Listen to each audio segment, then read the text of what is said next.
friends, welcome back to my YouTube channel Bright Ideas for IT. Bright Ideas for ITയുടെ പുതിയൊരു എപ്പിസോഡിലോട്ട് എല്ലാവർക്കും സ്വാഗതം. അപ്പോൾ എല്ലാവരും ഓണൊക്കെ ആയിട്ട് ഭയങ്കര തിരക്കിലായിരുന്നു കാണും. അതുകൊണ്ടാണ് ഞാൻ അന്നേരം ആ സമയത്ത് വീഡിയോ ഒന്നും ചെയ്തത്. കാരണം എല്ലാവരും തിരക്കിലായിരിക്കും, ആരും ആ സമയത്ത് പഠിക്കത്തൊന്നുമില്ലായിരിക്കുമല്ലോ. അതുകൊണ്ടാണ് ഞാൻ വീഡിയോസ് ഒന്നും ചെയ്യാതിരുന്നത്. അപ്പം വീണ്ടും നമ്മൾ ബാക്ക് ടു നമ്മുടെ സ്റ്റഡിയാണ്. അപ്പം നമ്മുടെ ഓണം ആഘോഷങ്ങളൊക്കെ കഴിഞ്ഞു. ഇനി നമ്മുടെ വീണ്ടും നമ്മൾ ലക്ഷ്യങ്ങളോട് തിരിച്ചു വരിക. അപ്പോൾ ഇന്നത്തെ എൻ്റെ വീഡിയോ എന്ന് പറയുന്നത് 5 ways to read faster. Okay, 5 വഴികൾ, വേഗത്തിൽ വായിക്കാനുള്ള 5 വഴികൾ, അതായത് റീഡിങ് പാർട്ടേക്ക് ഉപകരിക്കുന്ന ടിപ്സുമായിട്ടാണ്, 5 ടിപ്സുമായിട്ടാണ് ഞാൻ വന്നേക്കുന്നത്, എങ്ങനെ നമുക്ക് വേഗത്തിൽ വായിക്കാം എന്നുള്ളത്. അപ്പോൾ നമ്മൾ നേരെ നമ്മുടെ കണ്ടന്റിലോട്ട് പോവുകയാണ്. നമ്മൾ ഒത്തിരി ടൈമൊന്നും വേസ്റ്റ് ചെയ്യുന്നില്ല. അപ്പോൾ നമുക്ക് എങ്ങനെ വേഗത്തിൽ വായിക്കാം, എങ്ങനെയാണ് നമുക്ക് വേഗത്തിൽ വായിക്കാൻ പറ്റുന്നത്? കാരണം നമ്മൾ വേഗത്തിൽ വായിക്കാൻ ആദ്യം ചെയ്യേണ്ട ഒരു കാര്യം എന്ന് പറഞ്ഞു കഴിഞ്ഞാൽ നമ്മുടെ റീഡിങ് സ്കിൽ ഇമ്പ്രൂവ് ചെയ്യണം.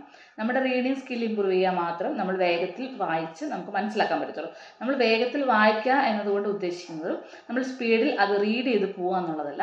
നമ്മൾ റീഡ് ചെയ്യുന്നതിനനുസരിച്ച് അതിനകത്തുള്ള കണ്ടന്റ് എന്താണ്, അതിലെന്താണ് പറഞ്ഞേക്കുന്നത് എന്നും കൂടെ നമുക്ക് മനസ്സിലാക്കാൻ പറ്റണം. അതാണ് നമ്മുടെ വേഗത്തിലെ വായനയിലുള്ള കഴിവെന്ന് പറയുന്നത്. അപ്പോൾ നമ്മുടെ റീഡിങ് സ്കില്ല് വളരെ ഇമ്പോർട്ടൻ്റ് ആണ്. നമുക്ക് റീഡിങ്ങിലും നമ്മുടെ റീഡിങ് സ്കില്ലാണ് റീഡിങ്ങിൻ്റെ ഒരു മൊഡ്യൂളിലൂടെ അവർ ടെസ്റ്റ് ചെയ്യുന്നത്. അപ്പോൾ നമ്മുടെ റീഡിങ് സ്കില്ല് നല്ലതാണെങ്കിൽ മാത്രമേ നമുക്ക് റീഡിങ്ങിൽ പാസ് മാർക്ക് നേടുവാനായിട്ട് പറ്റത്തുള്ളൂ. അപ്പോൾ നിങ്ങൾ ആദ്യം ഫോക്കസ് ചെയ്യേണ്ടത് നിങ്ങളുടെ റീഡിങ് സ്കില്ല് ഇമ്പ്രൂവ് ചെയ്യാനായിട്ടാണ്. റീഡിങ് സ്കില്ല് ഇമ്പ്രൂവ് ചെയ്യണമെങ്കിൽ നിങ്ങൾ വായിക്കുക തന്നെ വേണം. ഓക്കെ, ഇനി നിങ്ങൾ എക്സാം മെറ്റീരിയൽ ചെയ്യുമ്പോൾ എങ്ങനെ വേഗത്തിൽ വായിക്കാം, അതിനുള്ള 5 വഴികളാണ് ഞാൻ ഇന്നത്തെ വീഡിയോയിൽ പറയുന്നത്. ഓക്കെ, അപ്പം നമ്മളെ ഒന്നാമത്തെ ടിപ്സ് എന്ന് പറയുന്നത്, ഈ 5 ടിപ്സിൽ ഒന്നാമത്തെ ടിപ്സ് എന്ന് പറയുന്നത് സ്കിമ്മിങ് ആൻഡ് സ്കാനിങ് മെത്തേഡ് തന്നെയാണ്. ഓക്കെ, ഈ സ്കിമ്മിങ് ആൻഡ് സ്കാനിങ് മെത്തേഡ് എന്ന് പറയുന്നത് ചിലപ്പോൾ അങ്ങനെ പറയുമ്പോൾ ചില പുതിയ ആൾക്കാർക്കൊന്നും മനസ്സിലാവത്തില്ലായിരിക്കും. സ്കിമ്മിങ് ആൻഡ് സ്കാനിങ് മെത്തേഡ് എന്ന് പറഞ്ഞു കഴിഞ്ഞാൽ നമുക്ക് പാർട്ടിയിൽ 4 ടെക്സ്റ്റ് ആയിരിക്കും കിട്ടുക. അപ്പം ആ 4 ടെക്സ്റ്റ് നമുക്ക് തന്നിട്ടുണ്ടാകുമ്പോൾ ഹെഡിങ്സ് ഉണ്ടാവും. അപ്പം സ്കിമ്മിങ് ആൻഡ് സ്കാനിങ് മെത്തേഡിൽ ഞാൻ എപ്പോഴും പറയും, നിങ്ങൾ ഹെഡിങ്സ് വായിക്കുക, ഫസ്റ്റ് ലൈൻ വായിക്കുക, ആ ടെക്സ്റ്റിൻ്റെ ഫസ്റ്റ് ലൈൻ വായിക്കുക, അതിൽ ബുള്ളറ്റ് പോയിന്റ് എന്തെങ്കിലും ഉണ്ടെങ്കിൽ അതും കൂടെ വായിച്ചു പോവുക. ഓക്കെ, അപ്പം നിങ്ങൾക്ക് എന്ത് ഐഡിയ കിട്ടും, നിങ്ങളുടെ ആ ടെക്സ്റ്റിൽ എന്താണ് ഇൻക്ലൂഡ് ചെയ്തേക്കുന്നത് എന്ന് നിങ്ങൾക്ക് മനസ്സിലാവും. അപ്പോൾ അതാണ് സ്കിമ്മിങ് ആൻഡ് സ്കാനിങ് മെത്തേഡ്. നിങ്ങൾ ഫുള്ള് വായിച്ചു കഴിഞ്ഞ് കഴിഞ്ഞാൽ നിങ്ങൾക്ക് അതിൽ നിങ്ങൾ ഫുള്ള് വായിക്കുമ്പോൾ നിങ്ങൾക്ക് അതിനകത്തെ ഏത് കണ്ടന്റാണ് നിങ്ങൾക്ക് ആൻസർ ആയിട്ട് വരുന്നത്, അതിൽ ഏത് ഭാഗമാണ് നിങ്ങൾക്ക് യൂസ്ഫുൾ ആയിട്ട് വരുന്നത് നിങ്ങൾക്ക് അറിയത്തില്ല. അപ്പം നിങ്ങൾ അൺനെസറി ആയിട്ട് ഫുള്ള് വായിച്ചിട്ട് സമയം കളയേണ്ട ആവശ്യമില്ല. കാരണം നമുക്ക് 15 മിനിറ്റ്സ് പാർട്ടേയിലുള്ളൂ. നമ്മളത് 13 മിനിറ്റ്സിൽ ചെയ്ത് തീർത്താലേ 2 മിനിറ്റ്സ് നമുക്ക് ആൻസർ ചെക്ക് ചെയ്യാനായിട്ട് കിട്ടത്തുള്ളൂ. അപ്പം നിങ്ങൾ എപ്പോഴും ശ്രദ്ധിക്കുക, നിങ്ങൾ 13 മിനിറ്റ് ചെയ്ത് തീർത്തിട്ട് 2 മിനിറ്റ് എപ്പോഴും നിങ്ങളുടെ ആൻസർ പ്രൂഫ് റീഡിങ്ങിനായിട്ട് നിങ്ങൾ മാറ്റി വെക്കണം. അപ്പോൾ അങ്ങനെയൊക്കെ ചെയ്യണമെങ്കിൽ നിങ്ങൾ വേഗത്തിൽ വായിച്ചേ പറ്റും. അപ്പോൾ വേഗത്തിൽ വായിക്കാൻ വേണ്ടി നിങ്ങൾ skimming and scanning method follow ചെയ്യുക. അപ്പോൾ സ്കിമ്മിങ് ആൻഡ് സ്കാനിങ് മെത്തേഡ് എന്ന് പറയുമ്പോൾ ഞാനിപ്പോൾ പറഞ്ഞ പോലെ ഫസ്റ്റ് ലൈൻ വായിക്കുക, ഹെഡിങ് വായിക്കുക, ബുള്ളറ്റ് പോയിന്റോ എന്തെങ്കിലും ഹൈലൈറ്റ് ചെയ്തിട്ടുണ്ടെങ്കിൽ അത് ജസ്റ്റ് ഒന്ന് റീഡ് ചെയ്ത് വിടുക. ഓക്കെ, സോ ഇത്രയും വായിച്ചു കഴിയുമ്പം നിങ്ങൾക്ക് 1 to 7 ആൻസർ ചെയ്യാനായിട്ട് പറ്റും. ഫുൾ മാർക്ക് സ്കോർ ചെയ്യാൻ പറ്റും 1 to 7. കാരണം മാച്ചിങ് ക്വസ്റ്റ്യൻസ് ആണ്. അവർ പറയുന്ന കാര്യം ഏത് പാരഗ്രാഫിലോ ഉള്ളതെന്ന് കണ്ടുപിടിച്ചാൽ മതി. ഓക്കെ, അപ്പോൾ ഹെഡിങ്സും എന്തെങ്കിലും ബുള്ളറ്റ് പോയിന്റ്സും ആ ഹെഡിങ്സ് പാരഗ്രാഫിൻ്റെ ഫസ്റ്റ് ലൈനും വായിച്ചു കഴിഞ്ഞാൽ ആ ഒരു ടെക്സ്റ്റിൽ എന്താ ഉൾക്കൊള്ളിച്ചിരിക്കുന്നതെന്ന് നമുക്ക് മനസ്സിലാക്കാൻ പറ്റും. അപ്പം നിങ്ങൾക്ക് 1 to 7 ക്വസ്റ്റ്യൻ വരുമ്പം ആ 1 to 7 ഏത് പാരഗ്രാഫിലാണ് ഉള്ളതെന്ന് കണ്ടുപിടിക്കാൻ എളുപ്പമാണ്. അപ്പോൾ 1 to 7 നിങ്ങൾ ഏത് പാരഗ്രാഫിലുള്ളതെന്ന് എസ്യൂം ചെയ്ത് എഴുതരുത്. നിങ്ങളുടെ ഫസ്റ്റ് ലൈനും ഹെഡിങ്ങും വെച്ച് എസ്യൂം ചെയ്ത് എഴുതരുത്. ആ തന്നേക്കുന്ന സംഭവം എവിടെയാണ് ഉള്ളതെന്ന് ഉറപ്പിച്ചേച്ച് വേണം നിങ്ങൾ എഴുതാനായിട്ട്. ഓക്കെ, അപ്പോൾ അതാണ് ഒന്നാമത്തെ ടിപ്സ്. പിന്നെ ആണെങ്കിൽ രണ്ടാമത്തെ ടിപ്പ് എന്ന് പറയുന്നത്, നിങ്ങൾ ഈ വായിച്ച ഹെഡിങ്ങും ബുള്ളറ്റ് പോയിന്റും ഒക്കെ നിങ്ങളുടെ ബാക്കി ക്വസ്റ്റ്യൻസിലോട്ട് നിങ്ങളെ ലീഡ് ചെയ്യും. ഓക്കെ, അതായത് ബാക്കി 1 to 7 കഴിഞ്ഞ് കഴിയുമ്പോൾ 8 to 20 ക്വസ്റ്റ്യൻസിലോട്ട് നിങ്ങൾ ഈ വായിച്ച 1 to 7 ഹെഡിങ്സും ബുള്ളറ്റ് പോയിന്റ്സും ഒക്കെ നിങ്ങളെ അതിലോട്ട് ലീഡ് ചെയ്യും. കാരണം എന്താണെന്ന് വെച്ച് കഴിഞ്ഞാൽ നിങ്ങൾക്ക് മനസ്സിലായി, നിങ്ങളുടെ അപ്പോൾ 8 മുതലുള്ള ക്വസ്റ്റ്യൻ വരുമ്പോൾ നിങ്ങൾക്ക് മനസ്സിലായി ഏത് കണ്ടന്റ് എവിടെ ഉണ്ടെന്ന്. അപ്പോൾ നിങ്ങൾക്ക് കൺഫ്യൂഷൻ ഇല്ലാതെ നിങ്ങൾ ക്വസ്റ്റ്യൻ വായിക്കുമ്പോൾ നേരെ ആ ടെക്സ്റ്റിലോട്ട്, ആ പാരഗ്രാഫിലോട്ട് പോയിട്ട് നിങ്ങൾക്ക് ആൻസർ കണ്ടുപിടിക്കാനായിട്ട് പറ്റും. ഓക്കെ, അപ്പോൾ നിങ്ങളുടെ പ്രീവിയസ് റീഡിങ്ങും പ്രീവിയസ് ഹെഡിങ്സിൻ്റെ റീഡിങ്ങും പ്രീവിയസ് പാരഗ്രാഫിൻ്റെ ഫസ്റ്റ് ലൈൻ റീഡിങ്ങും നിങ്ങളെ നല്ലപോലെ ഹെൽപ്പ് ചെയ്യും. അതാണ് രണ്ടാമത്തെ ടിപ്സ്. ഓക്കെ, അപ്പോൾ നിങ്ങൾ എല്ലാം ഒന്ന് മറ്റൊന്നിന് റിലേറ്റഡ് ആണ്. അപ്പം ഫസ്റ്റ് വായിച്ച് കഴിയുമ്പോൾ രണ്ടാമത്തത് നിങ്ങൾ. ഇനി മൂന്നാമത്തെ ടിപ്പ് എന്ന് പറഞ്ഞു കഴിഞ്ഞാൽ, ഈ 2 ടിപ്സും ഫോളോ ചെയ്ത് കഴിയുമ്പോൾ മൂന്നാമത്തെ ടിപ്പ് എന്ന് പറയുന്നത്, നിങ്ങൾ ക്വസ്റ്റ്യൻ സ്കിപ്പ് ചെയ്യാൻ റെഡി ആയിരിക്കണം. ഓക്കെ, എന്തായാലും 1, 2, 3 ട്രിക്കി ക്വസ്റ്റ്യൻസ് 3 ഉണ്ടാകത്തില്ല, എന്നാലും മിനിമം 2 ക്വസ്റ്റ്യൻസ് ട്രിക്കി ക്വസ്റ്റ്യൻസ് ഉണ്ടാവും. ഓക്കെ, നമുക്ക് എത്ര നമ്മൾ വായിച്ച് നമുക്ക് അതിനോട്ട് എത്താൻ പറ്റത്തില്ല. നമ്മുടെ ടൈം വേസ്റ്റ് ചെയ്യും. അപ്പം നിങ്ങൾ ടൈം വേസ്റ്റ് ചെയ്യാതെ അങ്ങനെ ഒരു ക്വസ്റ്റ്യൻ നിങ്ങൾ കണ്ടു കഴിയുമ്പോൾ സ്കിപ്പ് ചെയ്തേക്കാം. ഓക്കെ, എന്നിട്ട് നിങ്ങൾക്ക് എളുപ്പമുള്ള ബാക്കി ചെയ്ത് കഴിഞ്ഞിട്ട് ഈ സ്കിപ്പ് ചെയ്ത ക്വസ്റ്റ്യൻ വന്ന് ചെയ്യാൻ നിങ്ങൾക്ക് സമയം കിട്ടും. തീർച്ചയായിട്ടും നിങ്ങൾക്ക് സമയം കിട്ടും. അപ്പോൾ എങ്ങനെ ട്രിക്കി ആയിട്ടുള്ള ക്വസ്റ്റ്യൻ വന്നു കഴിയുമ്പോൾ നിങ്ങൾ ടൈം വേസ്റ്റ് ചെയ്ത് സ്കിപ്പിംഗ് മെത്തേഡ് ഫോളോ ചെയ്യണം. സ്കിമ്മിങ് ആൻഡ് സ്കാനിങ് ഫസ്റ്റ്, അതുപോലെ സ്കിപ്പിംഗ് മെത്തേഡ് നിങ്ങൾ ഫോളോ ചെയ്യണം. ആ ക്വസ്റ്റ്യൻ സ്കിപ്പ് ചെയ്തോളാം. 1 സെക്കൻഡ് പോലും ഒരു ക്വസ്റ്റ്യന് വേണ്ടിയും വെയിറ്റ് ചെയ്യരുത്. നിങ്ങൾക്കത് ഏത് പാരഗ്രാഫിലാണെന്ന് വേഗം കണ്ടുപിടിക്കാൻ പറ്റുന്നുണ്ടെങ്കിൽ മാത്രം നിങ്ങൾ ആ പരിപാടിക്ക് നിൽക്കുക. പറ്റുന്നില്ലെങ്കിൽ ക്വസ്റ്റ്യൻ സ്കിപ്പ് ചെയ്തോളാം. കാരണം എന്തായാലും അവർ ട്രിക്കി ക്വസ്റ്റ്യൻസ് ഇടാറുണ്ട്, 1 2 ഇടാറുണ്ട്. നമ്മുടെ സമയം വേസ്റ്റ് ചെയ്യാൻ വേണ്ടി അവർ ആ ക്വസ്റ്റ്യൻ ഇടാറുണ്ട്. ഓക്കെ, പക്ഷേ അതിൻ്റെ അർത്ഥം നിങ്ങൾക്ക് അതിൻ്റെ ആൻസർ കിട്ടത്തില്ലെന്നല്ല. അപ്പോൾ നിങ്ങൾ അതിനെ അവിടെ ആ ഒരു ആൻസർ നിങ്ങൾ കണ്ടുപിടിച്ച് വരുമ്പോഴത്തേക്ക് നിങ്ങൾക്കൊരു 5 ക്വസ്റ്റ്യൻ ആൻസർ ചെയ്യാനുള്ള ടൈം പോകും. കാരണം ബാക്കിയുള്ള 5 ക്വസ്റ്റ്യൻ വളരെ എളുപ്പത്തിലുള്ളതായിരിക്കും. സോ അവർ ആ ഒരു ട്രിക്കി ക്വസ്റ്റ്യൻ എല്ലാ എക്സാമിലും ഇടാറുണ്ട്. അപ്പോൾ നിങ്ങൾ പ്രത്യേകം ശ്രദ്ധിക്കണം. നിങ്ങൾക്ക് ഒരു ആൻസർ കിട്ടിയില്ലെങ്കിൽ നിങ്ങൾ സ്കിപ്പ് ചെയ്തേക്കണം. അതാണ് വേഗത്തിൽ വായിക്കാനുള്ള നമ്മുടെ എളുപ്പവഴികളിൽ 3ാമത്തെ സംഭവം. അപ്പോൾ നിങ്ങൾ ഒരിക്കലും ടൈം വേസ്റ്റ് ചെയ്യരുത്. ഞാൻ പിന്നെയും പറയുകയാണ്, നിങ്ങൾ ടൈം വേസ്റ്റ് ചെയ്യരുത്. ഒരു ക്വസ്റ്റ്യൻ നിങ്ങളത് മെറ്റീരിയൽസ് പ്രാക്ടീസ് ചെയ്യുമ്പോഴും ഒരു ക്വസ്റ്റ്യൻ കിട്ടും, നിങ്ങൾ സ്കിപ്പ് ചെയ്തോളാം. ബാക്കി ക്വസ്റ്റ്യൻ ആൻസർ ചെയ്ത് കഴിയുമ്പോൾ നിങ്ങൾക്ക് തീർച്ചയായിട്ടും നിങ്ങളുടെ ആ ക്വസ്റ്റ്യൻ ആൻസർ കണ്ടുപിടിക്കാൻ നിങ്ങൾക്ക് സമയം കിട്ടും. അല്ലെങ്കിൽ നിങ്ങൾ ബാക്കി ആൻസർ വായിച്ച് വരുമ്പോൾ ബാക്കി ക്വസ്റ്റ്യൻസിൻ്റെ ആൻസർ വായിച്ച് കഴിയുമ്പോൾ നിങ്ങളുടെ മുമ്പിൽ അത് എവിടെയെങ്കിലും നിങ്ങൾ വിട്ടുപോയ ക്വസ്റ്റ്യൻ്റെ ആൻസർ നിങ്ങൾക്കത് കിട്ടും. ഓക്കെ, നിങ്ങൾ വായിക്കുന്ന ക്വസ്റ്റ്യനും നിങ്ങൾ വായിക്കുന്ന കണ്ടൻറ്റും നിങ്ങൾ മനസ്സിൽ ഗ്രഹിച്ച് വെക്കണം.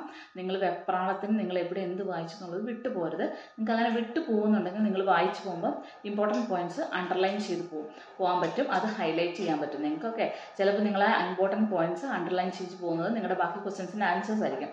അപ്പോൾ നിങ്ങൾക്ക് അതും ചെയ്യാം. നിങ്ങൾക്ക് ഇമ്പോർട്ടൻറ്റ് പോയിൻറ്റ്സ് പെൻസിൽ വെച്ച് അണ്ടർലൈൻ ചെയ്ത് പോയിട്ട് നിങ്ങൾക്ക് ചെയ്യുന്നതിന് ഒരു കുഴപ്പമില്ല. അങ്ങനെ മെറ്റീരിയൽ, കാരണം എക്സാം ബുക്ക്ലെറ്റും ആൻസർ ബുക്ക്ലെറ്റും ഡിഫറെൻ്റ് ആണ്. അപ്പം എക്സാം ക്വസ്റ്റ്യൻ ബുക്ക്ലെറ്റിൽ ഒന്ന് അണ്ടർലൈൻ ചെയ്തെന്ന് ചോദിച്ചിട്ട് അത് മാൾ പ്രാക്ടീസ് ആവത്തില്ല.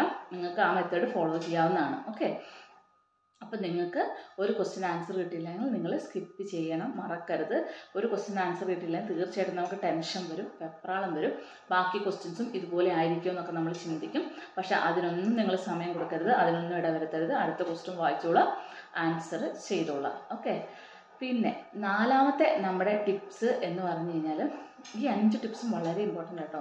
നിങ്ങൾ നല്ലപോലെ ഇത് മനസ്സിലാക്കി പ്രാക്ടീസ് ചെയ്യണം. ഓക്കെ, അപ്പം 4ാമത്തെ ടിപ്സ് എന്ന് പറഞ്ഞു കഴിഞ്ഞാൽ മെറ്റീരിയൽസ്, നമ്മളുടെ പ്രാക്ടീസാണ് 4ാമത്തെ ടിപ്സ്. എത്ര മെറ്റീരിയൽസ് നിങ്ങളുടെ റീഡിങ് സ്കിൽ ഇമ്പ്രൂവ് ചെയ്ത് കഴിഞ്ഞ് കഴിഞ്ഞാൽ അത് എവിടെ വരെ എത്തി, ഏതാണ് ആ ലെവലെന്ന് അറിയാൻ നിങ്ങൾക്ക് മെറ്റീരിയൽസ് പ്രാക്ടീസ് ചെയ്തേ പറ്റത്തുള്ളൂ. അപ്പോൾ നിങ്ങൾ മാക്സിമം മെറ്റീരിയൽസ് പ്രാക്ടീസ് ചെയ്യുക. മാക്സിമം മെറ്റീരിയൽസ് പ്രാക്ടീസ് ചെയ്യുക. പാർട്ട് എ ഒക്കെ ടൈം വെച്ച് ടൈം മാനേജ്മെൻറ്റ് ഫോളോ ചെയ്ത് നല്ലപോലെ പ്രാക്ടീസ് ചെയ്യുക. ഓക്കെ, അതാണ് നിങ്ങൾക്ക് നല്ലപോലെ സ്കോർ ചെയ്യാൻ പറ്റുന്നൊരു ഇതാണ്. നിങ്ങൾ നമ്മുടെ പ്രാക്ടീസാണ് നമ്മളെ എത്രത്തോളം നമ്മൾ പ്രാക്ടീസ് ചെയ്യുന്നോ അത്രത്തോളം നമ്മുടെ സ്കിൽ ഇമ്പ്രൂവ് ആവും, അത്രത്തോളം നമ്മൾ ആ മെറ്റീരിയൽസുമായിട്ടും ടൈപ്പ് ഓഫ് ക്വസ്റ്റ്യൻസുമായിട്ടും യൂസ്ഡ് ആവും. സോ എത്ര മെറ്റീരിയൽസ് കിട്ടും അത്രത്തോളം. എപ്പോഴും ഞാൻ പ്രിഫർ ചെയ്യുന്ന പാർട്ട് എയും പാർട്ട് ബിയും നല്ലപോലെ പ്രാക്ടീസ് ചെയ്യണം. പറയും പാർട്ട് സി നമുക്ക് ടൈം എടുക്കും. അപ്പോൾ നിങ്ങൾ മാക്സിമം പാർട്ട് എയും പാർട്ട് ബിയും ഫുൾ മെറ്റീരിയൽസ് പ്രാക്ടീസ് ചെയ്യണം. എന്നിട്ട് ഏത് മെറ്റീരിയൽ കിട്ടിയാലും പാർട്ട് എയും പാർട്ട് ബിയും ഫുള്ള് സ്കോർ ചെയ്യാനായിട്ട് ശ്രമിക്കണം. അതായിരിക്കണം നിങ്ങളുടെ ലക്ഷ്യം. അങ്ങനെ നിങ്ങൾ ചെയ്യുമ്പോൾ നിങ്ങൾക്ക് നല്ല മാർക്ക് സ്കോർ ചെയ്യാനായിട്ട് പറ്റും. അപ്പോൾ നിങ്ങൾ എപ്പോഴും അത് ഫോളോ ചെയ്യണം. നിങ്ങൾ ഒരിക്കലും പ്രാക്ടീസ് ചെയ്യാതിരിക്കരുത്. നല്ലപോലെ പ്രാക്ടീസ് ചെയ്യണം. എത്ര ടൈം എപ്പോഴൊക്കെ പ്രാക്ടീസ് ചെയ്യാവോ അപ്പോഴൊക്കെ, ചുമ്മാ എവിടെയെങ്കിലൊക്കെ ഇരിക്കുമ്പോൾ ഞാൻ റീഡിങ് മെറ്റീരിയൽസ് പ്രാക്ടീസ് ചെയ്തേക്കാം, അപ്പോൾ തന്നെ പ്രാക്ടീസ് ചെയ്യാം. ഓക്കെ, അപ്പം അത് ഒരു ടിപ്പാണ്, 4ാമത്തെ ടിപ്പ്. ഓക്കെ, 5ാമത്തെ ടിപ്പ് എന്ന് പറയുന്നത് എന്താണോ നിങ്ങൾക്ക് നമ്മുടെ ഒരു ഷോർട്ട് വേർഡോ ഷോർട്ട് ഫ്രേസോ ആയിരിക്കും നമ്മുടെ ആൻസർ. ഓക്കെ, അപ്പോൾ അത് ആ റീഡിങ് ബുക്ക്ലെറ്റിൽ ക്ലിയർ ആയിട്ട് തന്നിട്ടുണ്ടാവും. ആ ഒരു എക്സാക്ട് വേർഡ് സ്പെല്ലിംഗ് മിസ്റ്റേക്ക് ഒന്നും ഇല്ലാതെ എടുത്ത് എഴുതാനായിട്ട് നിങ്ങൾ പഠിക്കണം. ഓക്കെ, അത് നിങ്ങൾ എസ്യൂം ചെയ്ത് എഴുതാനുള്ള ആൻസർ അല്ല, എക്സാക്റ്റ് ആ ബുക്ക്ലെറ്റിൽ എന്താണ് തന്നിരിക്കുന്നത് അതായിരിക്കും നിങ്ങളുടെ ആൻസർ. അപ്പോൾ അത് കൃത്യമായിട്ട് കണ്ടുപിടിച്ച് അത് മാച്ച് ചെയ്ത് നല്ലപോലെ ലെജിബിളായിട്ട് സ്പെല്ലിംഗ് മിസ്റ്റേക്ക് ഇല്ലാതെ എന്താണോ ബുക്ക്ലെറ്റിൽ തന്നേക്കുന്നത് അത് തന്നെ എടുത്ത് എഴുതാനായിട്ട് ശ്രദ്ധിക്കണം. അത് വളരെ ഇമ്പോർട്ടൻ്റ് ആണ്. ഓക്കെ, ഇത്രയും കാര്യങ്ങൾ ഈ 5 ടിപ്പുകൾ ഫോളോ ചെയ്ത് കഴിഞ്ഞാൽ തന്നെ നിങ്ങൾക്ക് പാർട്ട് എ സൂപ്പറായിട്ട് സ്കോർ ചെയ്യാനായിട്ട് പറ്റും. ഓക്കെ, അപ്പോൾ നല്ലപോലെ വായിച്ച് നിങ്ങളുടെ റീഡിങ് സ്കിൽ ഇമ്പ്രൂവ് ചെയ്യുക. ഈ സ്കിമ്മിങ് ആൻഡ് സ്കാനിങ് മെത്തേഡും സ്കിപ്പിംഗ് മെത്തേഡും ഒക്കെ നിങ്ങൾ ഫോളോ ചെയ്യാം. ഓക്കെ, ടൈം മാനേജ്മെൻറ്റ് 15 മാറ്റിയിട്ട് 13 വെച്ച് ഫോളോ ചെയ്യുക. അപ്പോൾ 2 മിനിറ്റ്സ് പ്രൂഫ് റീഡിങ്ങിനായിട്ട് വെക്കുക. ഓക്കെ, വെപ്രാളത്തിന് എവിടെയെങ്കിലും എന്തെങ്കിലും മാറി എഴുതിയിട്ടുണ്ടെങ്കിൽ കറക്റ്റ് ചെയ്യാനായിട്ട് പറ്റും. ഓക്കെ, കാരണം നമ്മൾ നമ്പറൊക്കെ തെറ്റ് ചെയ്താലുള്ള സാധ്യത വളരെ കൂടുതലാണ്. ഓക്കെ, നമ്മൾ ടെൻഷൻ കൊണ്ട് 1ൻ്റെ ആൻസർ ചിലപ്പോൾ 2-ൽ എഴുതും, 2ൻ്റെ ആൻസർ 5-ൽ എഴുതും, അതൊക്കെ സംഭവിക്കും. അത് നമ്മുടെ ടെൻഷൻ കൊണ്ട് നമുക്ക് പറ്റും. അപ്പം അതൊന്നും വരാതെ അങ്ങനെ വന്നിട്ടുണ്ടെങ്കിൽ അത് തിരുത്താനുള്ള പ്രൂഫ് റീഡിങ്ങുള്ള ടൈം കൂടിയാണ് ലാസ്റ്റ് 2 മിനിറ്റ്സ്. അതിനാണ് നിങ്ങൾ 15 മിനിറ്റ്സ്, നിങ്ങൾക്ക് 15 മിനിറ്റ്സിൽ 13 മിനിറ്റ്സ്. നിങ്ങൾ ഈ മെത്തേഡൊക്കെ ഫോളോ ചെയ്ത് നിങ്ങൾ സ്ഥിരമായിട്ട് വായിച്ച് നിങ്ങളുടെ റീഡിങ് സ്കിൽ ഇമ്പ്രൂവ് ചെയ്യുകയാണെങ്കിൽ നിങ്ങൾക്ക് ഈ 15 മിനിറ്റ്സ് ധാരാളമാണ്. ഒരു ആവറേജ് ലെവലുള്ള എല്ലാവർക്കും 13 മിനിറ്റ്സിൽ തന്നെ ആൻസർ ചെയ്ത് 2 മിനിറ്റ്സ് പ്രൂഫ് റീഡിങ്ങിനായിട്ട് എടുക്കാൻ പറ്റുന്ന ഒരു അവസ്ഥയിലോട്ട് നിങ്ങൾക്ക് എത്തിക്കാൻ പറ്റും. ഞാൻ ഈ പറയുന്ന പോലെ പ്രാക്ടീസ് ചെയ്ത് ഈ പറഞ്ഞ കാര്യങ്ങളൊക്കെ നിങ്ങൾ ഫോളോ ചെയ്ത് നോക്ക്. നിങ്ങൾക്ക് തീർച്ചയായിട്ടും യാതൊരു ബുദ്ധിമുട്ടും കൂടാതെ പാർട്ട് നിങ്ങൾക്ക് നല്ലപോലെ കംപ്ലീറ്റ് ചെയ്യാനായിട്ട് പറ്റും. അപ്പോൾ നിങ്ങളെല്ലാവരും ഈ ടിപ്സ് ഫോളോ ചെയ്യുക. ഈ ടിപ്സ് ഫോളോ ചെയ്തിട്ട് നിങ്ങളുടെ റീഡിങ്ങിൻ്റെ സ്പീഡ് ഇമ്പ്രൂവ് ചെയ്യുക, റീഡിങ്ങിൻ്റെ സ്കിൽ ഇമ്പ്രൂവ് ചെയ്യുക. എന്നിട്ട് നിങ്ങളെല്ലാവരും ഫുൾ മാർക്ക് മേടിക്കണം നിങ്ങളുടെ റീഡിങ്ങിൽ ഇനി ആരും ഫെയിൽ ആവാൻ പാടില്ല. ഓക്കെ, അപ്പോൾ ഞാൻ പറയുന്ന പോലെ പ്രാക്ടീസ് ചെയ്യുക. നിങ്ങൾക്ക് എല്ലാവർക്കും എൻ്റെ വീഡിയോ ഇഷ്ടപ്പെട്ടെങ്കിൽ എൻ്റെ ചാനൽ സബ്സ്ക്രൈബ് ചെയ്യണം പ്ലീസ്.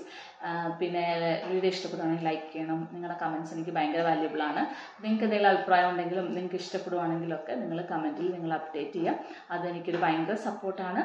അപ്പോൾ നമുക്ക് അടുത്ത വീഡിയോ ആയിട്ട് വീണ്ടും കാണാം.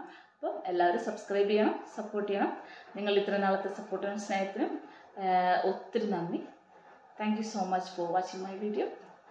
ബൈ.